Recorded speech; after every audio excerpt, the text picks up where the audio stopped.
So we're going to switch gears again and move towards the Midwest, and we're going to hear from someone who is not a first-time candidate like Kearney, but who's actually running for re-election.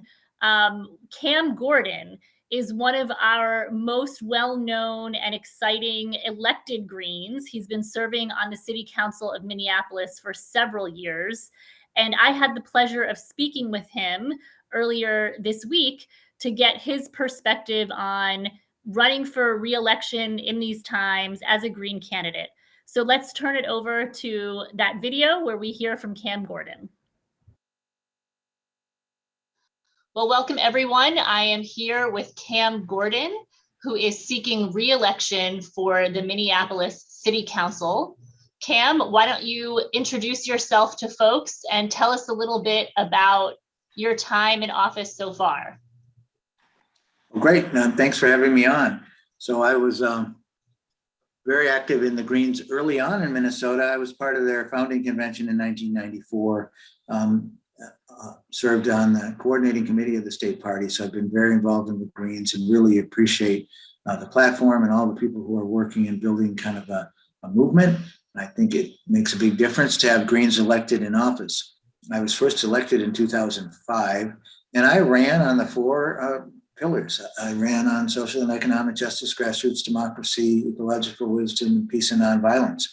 I was really upfront about that. I promised people that I would use those values to guide what I do and how I do it. And I've tried to do it ever since.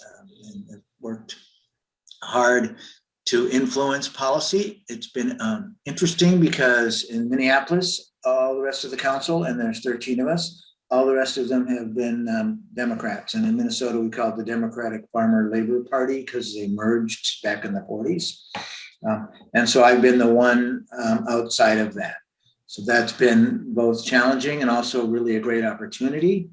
I think my colleagues on the council gave me a little extra slack, and they were tolerant because they realized, oh, I wasn't, and also they couldn't influence me nearly as much because I was a Green and I was on the outside.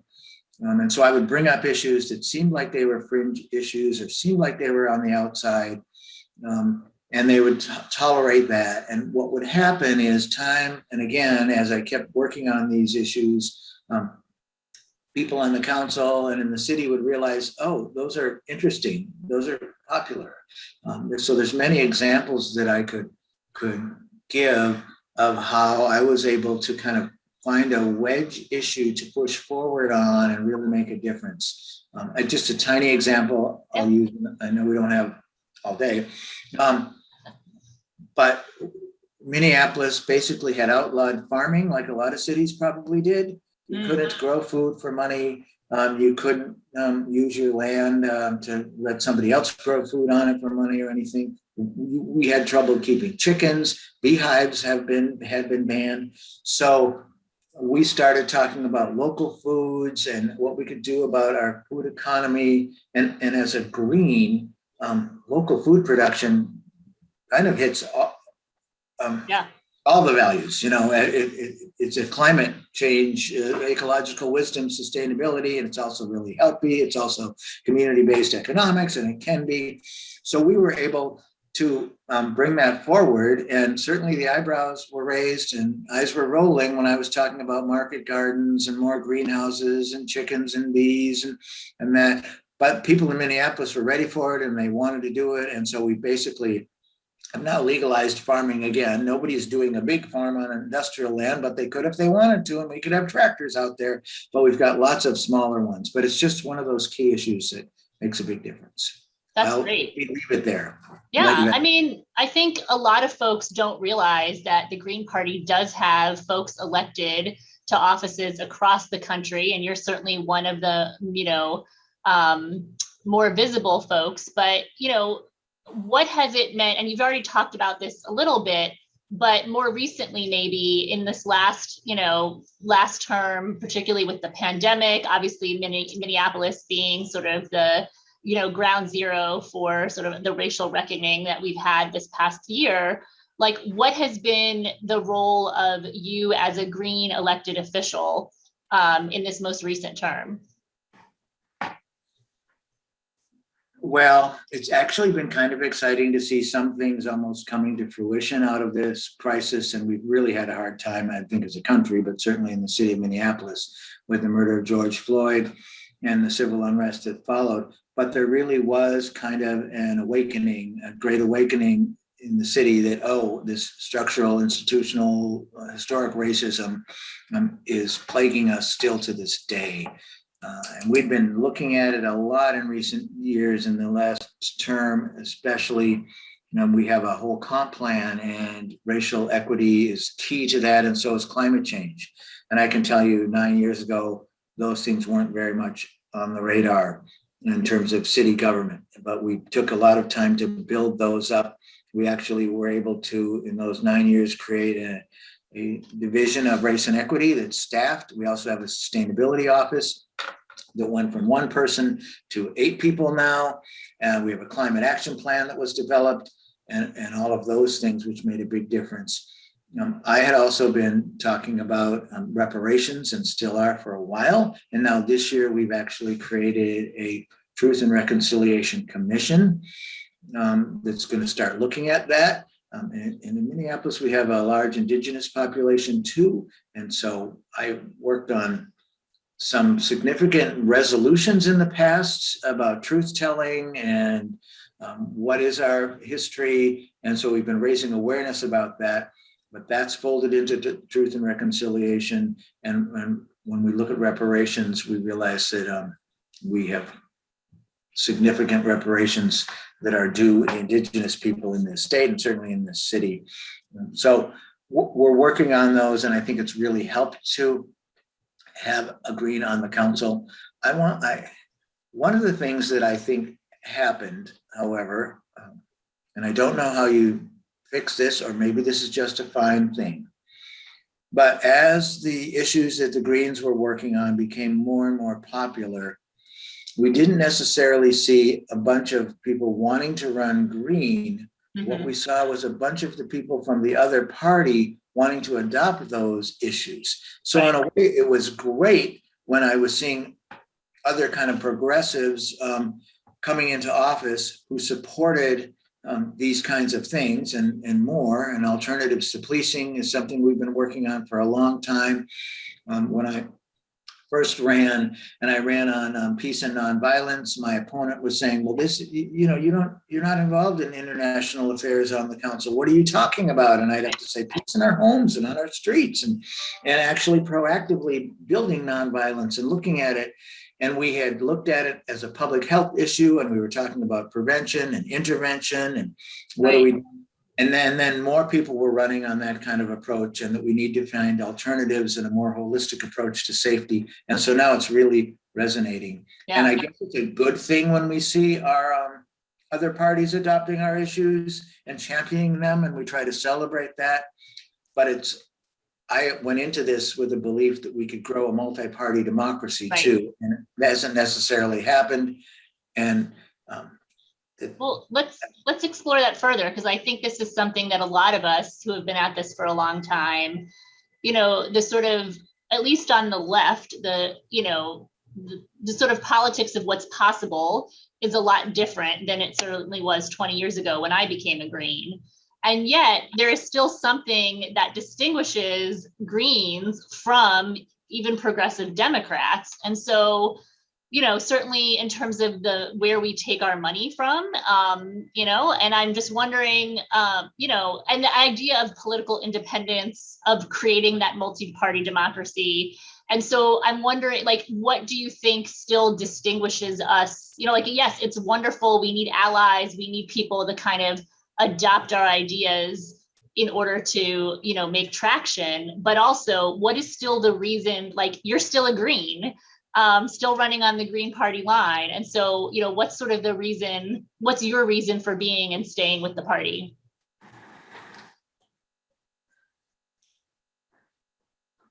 Well, there's still things probably that got me interested in the first place. I see a problem with the two-party system. I see a problem with almost the big tent mentality. And it's great that the platforms of the bigger parties change, or they kind of go with what's popular a little bit, and they adopt some of the best policies that we have. But there's something great about having something that's based more on a platform and on key values that's just true. And of course, the party, if we wanted to, we could add another value or we could change our platform. So it is dynamic. I don't want to say that it isn't, but I think the Greens have always thought that there was something more important than personality and more important than winning. Whereas you see the other two parties, sometimes it seems like, oh, it's the big personalities that do it. And whatever that personality is, we don't care if they can win for us. And that will be our representative now, and it will look good. I don't think the Greens see that. And I always think it's important to say the members are really what's important. The platform is what's important. And of course, once I'm elected, I have a really deep obligation to represent all the people of my ward, to forge and mold consensus with them as I'm trying to move forward my values. I have to say, one of the things that I work hard to do is show them that those values might just be their values too, and let's work on our shared values together, because I think we all realize we're going to be a better city if, you know, peace and love and a good planet are there, and we're working for it together. And people get that. So the values that resonate with the people in my ward. So that's really helpful. That's probably why I was able to be elected and have been able to be reelected. But I also wish we could create more of a multi-party democracy so we could even get more voices at the table. I think a city like Minneapolis is big enough and has enough Republicans that they should probably have some kind of voice at the table, forging a consensus with me and others. So that's a real trick. I don't know, we need to move beyond just having ranked choice voting or instant runoff voting, which we do in Minneapolis, which is great. But I think it distracted us a little bit from getting proportional representation, which is really when we can have a government where the tent is actually where the legislators are and where they're making the rules. It's not something over on the side that other people can't see and they're negotiating it kind of. I think that's much helpful. I want to keep building alternative parties, but especially keep building the Greens and things that resonate with me, because it's kind of our responsibility to do that. And I would love to see the Greens be more successful as the Greens in elected office throughout the country. And I think it makes a big difference. And I think I'm an example of maybe how it could. I certainly can't take credit for changes, and, you know, society changes and gets more enlightened and more educated. But I think the Greens deserve a whole lot of credit when people now are talking about climate change so seriously, when we hear people talking about a Green New Deal all over everywhere, when people are talking about rights for workers, raising the minimum wage, all of those things, we deserve credit for bringing those up. And I think we need to keep a healthy alternative Green Party out here for people to come to. Great. So let's look forward to this coming election, and what are you sort of up against in this particular race, and what are you hoping to accomplish in this next term should you be reelected? So what's at stake in this election? There's really some big issues that the city is facing. I think at such a big and dramatic time too, that it has inspired more people to run for office. I ran unopposed last election, and now there's 4 people running against me this election, and it actually feels like it's coming from all directions. There is a Republican running, although not campaigning. There's a couple of Democrats, and then there's a Democratic Socialist running. So it's a strange feeling where I might be like a semi-moderate in the race, which hasn't happened before. And I'm not sure if that's really necessarily the case when it comes to kind of the ideology and the issues, but that's how it probably looks. So it's more competitive than it has been. So I'm working really hard, knocking on doors. I have a bunch of postcards I'm sending out today, working really hard on many fronts. And I think we have a great opportunity next term to make some really big changes. We have a couple things on the ballot that I fought really hard to get on the ballot here. One of them has to do with dismantling or overhauling the way we do public safety and creating a new Department of Public Safety. That actually was something that I brought forward first in 2018. Not exactly the same, but changing this part of the charter. Right. And this year, it's a citizen petition that got it on the ballot, which was great. And so there's lots of enthusiasm, but the city's also really divided. If it passes, that'll give us an opportunity to kind of look at it from new and build a new Department of Public Safety that I think will could be a model for the country and more. And I'm hoping people from all over the country will help us build that with their expertise and their wisdom and their feeling about it too. I mean, that's getting a lot of traction in the national media. I was listening to a story on NPR the other day about, the calls for defunding the police from last summer. And they did a spotlight on 3 cities. I think it was New York, Minneapolis, and I can't remember the third city, but basically it was Chicago, I think. And, all democratically controlled cities. And basically in every place except for Minneapolis, like city, police budgets had increased despite the call over the summer and, this past year to decrease the budget, to abolish the police, defund the police. And yet in Minneapolis, and it sounds like you had a hand in that, even as early as 2018, pushing for the creation of a new Department of Public Safety. And so, I think that's a great example of how all it takes is in some ways one person who is not, in some ways reading from the same playbook as everybody else to sort of push a really actually radical change, combined with the sort of public sentiment that finally occurred last year to sort of really advance that agenda. So that's fabulous. I guess, before we wrap up, one thing that strikes me is, this sort of call to get more folks elected to office across the country as Greens. And so what would you say to people who might be watching this, who are thinking, 2022 might be a year for local elections, depending on what part of the country you're in, certainly 2023. What's your message to folks who might be watching to, what does it take to run for office and how do you get started? Well, it takes a lot, although you don't have to think you need everything set up before you start. People should hear that I ran for office twice before I actually won.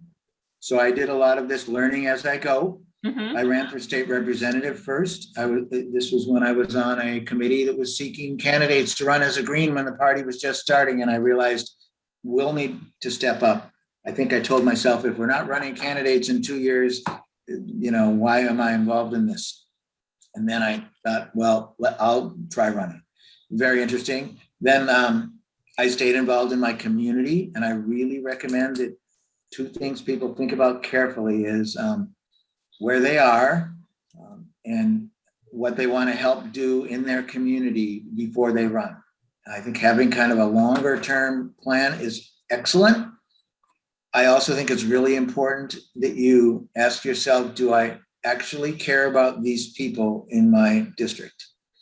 I think you're going to be effective as a candidate and you're going to be effective as an elected official if you actually care about, can empathize with, want to help, agree with people in your community. So if you're deciding where to live or those kinds of things, think about, and I think you should think about that anyway, live with people maybe who share your values and share your view and want the kind of neighborhood and community that you want.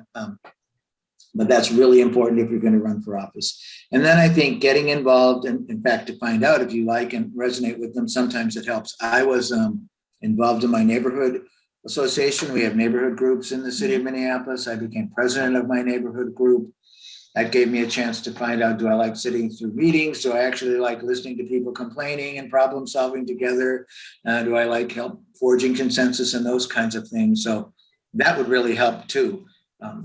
And then be ready to work really hard. And you can run in different levels in different ways too. But running and winning makes the biggest difference of all. And I'm sure there's lots more that I could talk about strategies and how to run a campaign. But I really think the most important thing is actual contact with the voters. So I spend a lot of time knocking on doors, going out to the community and talking to folks. And I think that's the most important thing. And I will say that sometimes it isn't necessarily, oh, do I agree with you on all your issues? But it's, oh, do I think you're the kind of person that will care about me and do a good job representing me in city government? Somebody I can talk to, somebody who will listen to me, and somebody who will take me into consideration while they make those decisions. Right. So that's, I guess, a little bit of a... Yeah, great advice. Well, I guess just to close this out, why don't you let folks know how they can support your race, website, other details, and that sort of thing. Yeah, well, www.camgordon.org is the website. People can go there and learn more about the campaign. We are trying to do fundraising right till the end, so any donations are welcome. We just printed more lawn signs. We have to do some more mailings to get out the vote. That it would really be appreciated. You can also Google Cam Gordon and probably find me on Facebook and Twitter. People are also welcome to call me if they have questions, 612-296-0579, and I'm happy to talk. Great. Well, that is certainly one of the more accessible elected officials, I think, giving out your phone number. Well, it's really been a pleasure getting to know you, Cam. Thank you so much for your time. Good luck in these final months of the campaign, and I look forward to seeing you back in City Council next year. All right. Well, thank you so much. And thanks for everybody who's working to make this a better world with the Greens. All right. Take care. Bye-bye.